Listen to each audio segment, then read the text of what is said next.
दोस्तों, जब घर में शादी का माहौल हो तो सब लोग बहुत ज्यादा खुश होते हैं और सबसे ज्यादा खुश वो होता है जिसकी शादी होती है, मतलब दूल्हे मियां।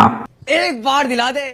और शादी में कोई ना कोई ऐसा वाकया हो जाता है जो कि पूरी जिंदगी सबको याद रहता है। ऐसा ही वाकया एक रहीम यार खां की तहसील लियाकतपुर में पेश आया। दूल्हे ने अगले ही दिन दुल्हन को तलाक दे दी। दुल्हन की ऐसी हरकत दूल्हे के सामने आ गई कि दूल्हे ने दुल्हन के खिलाफ मुकदमा दर्ज करा दिया। पुलिस के मुताबिक मुकदमा दुल्हन, उसके भाई और निकाह करने वाले और दीगर बहुत सारे साथियों के खिलाफ दर्ज किया गया है।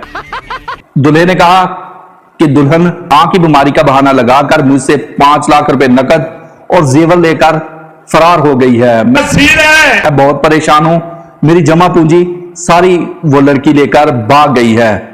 घर में जब शादी रखी गई तो सारे लोग बहुत ज्यादा खुश थे। मेरे रिश्तेदार, यार दोस्त सब बहुत ज्यादा खुश थे। जैसे ही हमारे साथ ये वाकया पेश आया तो सब लोग परेशान हैं, हैरान हैं। हमें पहले ही कुछ लोगों ने कहा था कि इस खतून पर भरोसा ना करो। हमने इस खतून पर भरोसा करके बहुत बड़ी गलती की है। तो कुछ और ही समझ रहा था। पुलिस का कहना है कि जब हम खतून के घर पर गए तो खतून के घर पर ताला लगा हुआ है। पुलिस ने यकीन दहानी कराई है कि हम आपका जितना भी नुकसान हुआ है उस खतून से बरामद करके आपको जरूर देंगे। मैं नहीं मानता।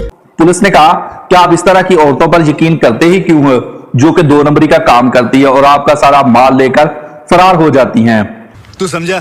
दोस्तों, वीडियो आपको कैसी लगी? अगर वीडियो अच्छी लगी है, वीडियो पसंद आई है तो वीडियो को लाइक जरूर करें। मिलते हैं इसी तरह की एक नई वीडियो के साथ। तब तक के लिए दोस्तों, अल्लाह हाफिज।